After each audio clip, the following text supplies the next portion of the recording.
All right, I got a message from your puppy today, and they want me to share a few things with you so that you can both be on the same page. Now, we often think about potty training from the human perspective. We don't want a mess inside our houses, but teaching our dogs what we expect can be difficult and frustrating. And when accidents mean messes and maybe even stained carpets or ruined furniture, it's enough to drive any human crazy. Today, I'm going to walk you through some potty training tips from your dog's point of view. I think it might help you with your technique and you're going to see better results. And of course, this can help you build a stronger relationship with your dog.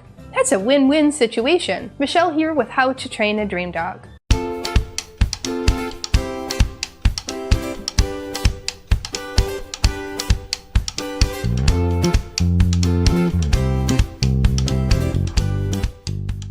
Now, before I share these tips from your dog, be sure to hit that subscribe button and the thumbs up to let me know you've watched this video. Now, I can't start on this topic without mentioning the new Puppy Starter Kit. This is a free digital kit available for you anytime, anywhere. It's in the description below this video. You're going to get a great lesson on the fundamentals of potty training, a sample schedule you can use to build your own schedule so that you can better predict potty needs, a lesson on training your dog to use the potty bells to alert you, and 10 pages, yes, 10 pages of tips of things that if they aren't going well, what to do.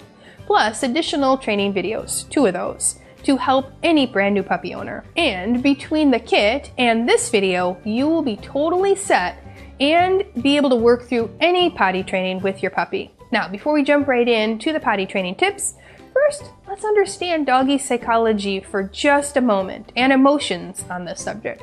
Now, I'm going to assume that you have a pretty young puppy. After all, when we bring our puppies home at around 8 weeks of age, potty training is the first thing we start to work on. As you should. But let's just think about what's happening in our puppy's brain. Now, I've got my logo dog, Monty, here to share his thoughts with you about what your puppy wants you to know. Now, Monty says, "My brain and bladder don't work together yet. I'm just a little pup." All right, if someone suggests that you teach your 2-month-old baby to walk to the toilet and use it whenever he has to go, you'd probably think that friend was crazy, right? Babies' brains and bodies don't work like that. Not yet anyway. And we can't always compare puppies to babies. They are a very different species altogether. But we can make some analogies to adjust our expectations. Now, puppies' brains and bladders are not connected really well at all at first. Puppies don't really pay attention to the feeling of a full bladder. They're used to just going when they need to go. It does take them time for those 2 parts of the body to work together. How much time? Well, don't freak out about this. But most puppies are potty trained by 6 months. Yeah, 6 months. Now, if you follow my suggestions, you won't be seeing accidents every day for 6 months. But some pups just need that much time for practice, repetition, and brain and body development. If you're worried about your 12-week-old puppy who still is having accidents, just remember that it's normal. You'll get there with time and training. All right, let's see what else Monty has to say and share with us. Monty says, "I don't have a lot of advanced warning." All right, once your puppy has a brain and bladder, they are working together and start to notice the feeling of a full bladder. Then comes the timing. He might notice the full bladder about 2 seconds before he goes potty. It does take time for the bladder muscles to develop and for your puppy to learn to hold it until he gets to the right spot. Now, it takes time for the brain and bladder to sync and to send the signals to the bladder that he needs to find a spot to go ASAP. Now, crate training can help with this because it encourages the puppy to hold his bladder until he gets out of his sleeping spot. But this isn't a guarantee though. Not all puppies avoid going potty where they sleep. If there's a lot of room, or if the puppy's really stressed, or maybe he's been in there for too long, he might have an accident. Some mama dogs were also not so good at cleaning up their pups. So if the puppy got used to sitting in his own mess, he might be more likely to have an accident in his crate. Don't worry, we can help you teach him what to do instead. Just keep watching, we'll get you there. All right, if you think about this advanced warning we want from our dogs, think about how complicated this is. Your puppy has a number of fairly complex thoughts that he has to work through for this whole potty training sequence to work. First, there's the, wait a minute, I feel something. I think I have to go potty. And then there's the, oh, I gotta get to the right spot. And there's also the, I need to tell mom I need to go. And then there's the, wait a minute, I need to tell mom in a way that she's taught me to tell her and not the way that I'm used to. There is a lot going on then in that puppy brain. Do you see why that's all not happening at 8 weeks? Right? It's not all connected yet. All right, let's keep going. Here's another thing that's happening. So Monty says, I communicate when I have to pee. You just didn't notice it. People often post questions in my Facebook group, Puppy Training with Michele Lennon. And they say things like, Michele, my dog is not giving off any signals that he has to go, and then we keep having accidents. Well, I'm sorry to tell you this, but he is giving off signals.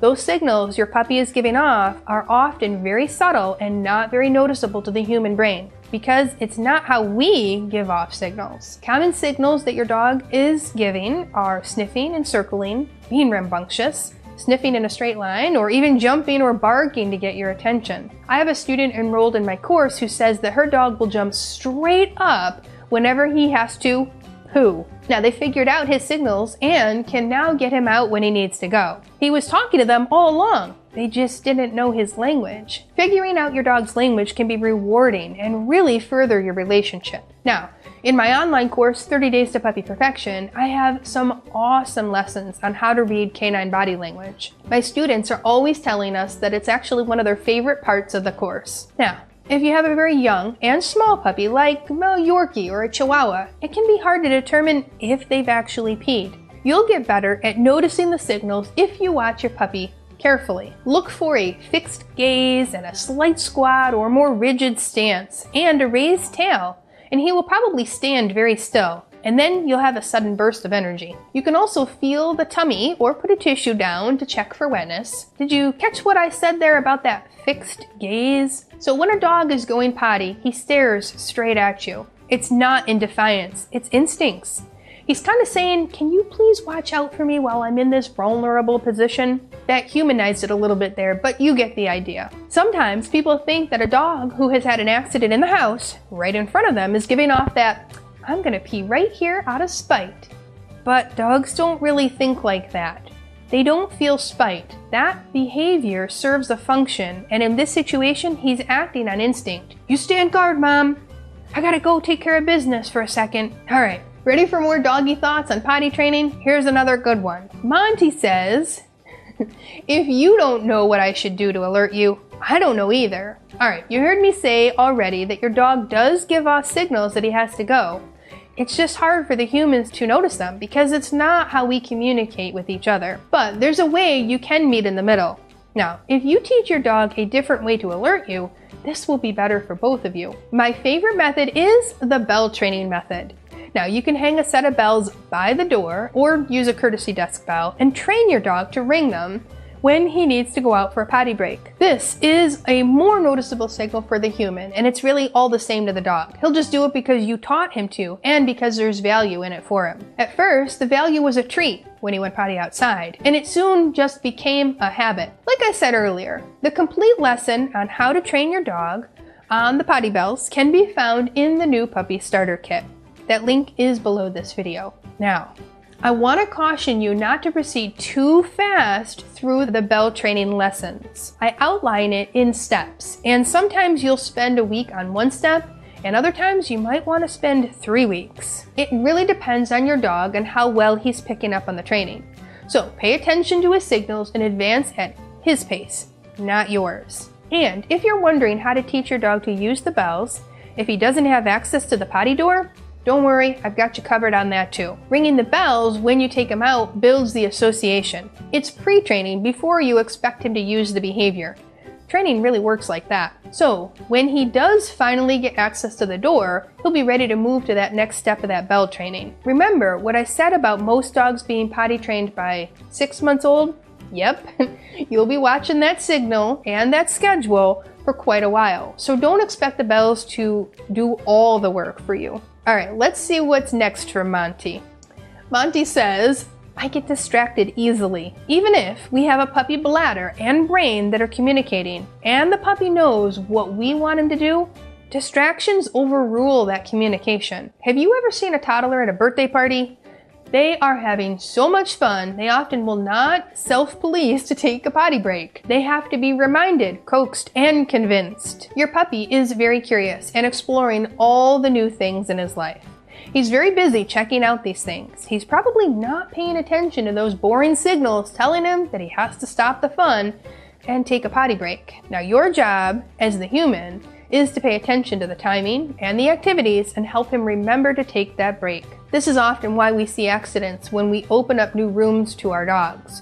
They're so busy sniffing all the new smells they forget they have to go. And by the time they realize they have to go, it's too late. And if they're doing a lot of sniffing and are really excited, this is going to keep their bladder even more active. Now, as the complex thinker in the relationship, it's up to you to pay attention to the environment and get your pup out for breaks when he needs it. I have a great video on managing space, and in it I include some information on the best way to open up new rooms for your dog and prevent accidents. Now, here's another thing your dog is thinking, or what Monty is thinking. Monty says, "I don't really care where I go. You care." All right, going potty in one particular spot, such as outside, is a human concept. We do that to help live in harmony with our dog, and so they don't make a mess and smell up our home. If we didn't teach our human children that the toilet is the spot, they'd simply go wherever and whenever they felt like it. It's the same with our dogs. We teach them where the spot is, and we reward them enough times in that spot that they have motivation to go there. And then it becomes a habit. Potty training is the human's job, not the dog's. It's a human convenience, so it's up to us to teach it in a way that our dog understands and makes it rewarding enough that it keeps doing it for life. Rewarding your dog when he's done what you want is a critical part of shaping dog behavior. We always want to reward our dogs when they go potty outside, at least when they are still learning, and maybe long after they've gotten the message. The timing of the reward is also important. I've heard a lot of people who take their dog out for a potty break, and then they go inside and then they give them a treat. We definitely encourage you to give him a treat, but in this case, the dog thinks that going inside is what is getting him the treat. So the human has probably sent the wrong message accidentally. Be sure to reward your dog outside the minute he has stopped going potty. Now, let's talk about that outside for just a minute. I often hear about humans who have diligently watched the schedule and the signals and get that pup outside for a potty break at just the right time. You're like, "It's time! He needs to go! Let's do this!" And then he pancakes. He lays flat in the grass and just outside the door. Or he rolls in the grass and he sniffs the flowers. Or he sits down and he just sniffs the air, like Ferdinand the Bull in the bull ring. Now what do? Well, Monty can help us with that one too. Monty says, "You can help me stay focused." Now, as the human, you can help your dog stay focused on the job you want him to do. You can do that by keeping him on a leash, using an outdoor puppy pen, and practicing the routine and sequence of potty breaks outside of the time you need him to do it. This actually helps normalize it so it's not so exciting at the time you need to head out. I also encourage you to spend some time outside with your puppy so he has that outlet for exploring, and the world is not so new or exciting at the time of a potty break. I would separate outside playtime from outside potty time by going back inside between the two events. If you go inside after a potty break, playing a training game for 1 or 2 minutes and then head back outside to play, that will actually send the message that those two activities are separate things, and potty breaks do not equal playtime. All right, what else does Monty want you to know? Well, Monty says, "PPads teach me to go pee inside." Okay, well, the manufacturers of PPads will tell you that they will magically teach your dog to pee on them, but what you've learned from this video is that dogs learn what you teach them. Nothing about a PPad says go right here. It's just one more surface in the house. Did you catch what I said there? In the house. Yeah, PPads in the house teach your dog to go in the house. Is this what you want for a lifetime? Furthermore, if your dog learns that inside is the place to go, there's nothing that will necessarily teach him that the PPad is the spot. To him, it's not very different from the kitchen rug or the bath mat or really any other floor surface in your home. It also frequently becomes a chew toy because it smells interesting and makes all sorts of fun noises when it crinkles. Just skip the PPads altogether if you really want to potty train your dog to go outside. Now, if you have to use something inside for potty breaks, use a grassy patch with a little fence or border around it to clearly distinguish it from the rest of the house. Now, I go over some great details in this video here about raising a puppy in an apartment. Do you want just one more thought from our friend Monty? Before I share my last tip with you, hit that subscribe button so you can get notified when my next video is released. All right, here goes. Monty says, "Have patience with me, I'm still learning." Thanks Monty for this reminder. This is a good one.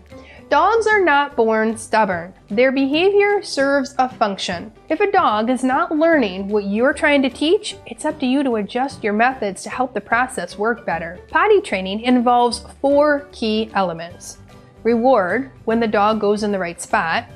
Keep him on a schedule so you can predict when he needs to go. Restrict his freedom to prevent accidents and watch your potty break signals.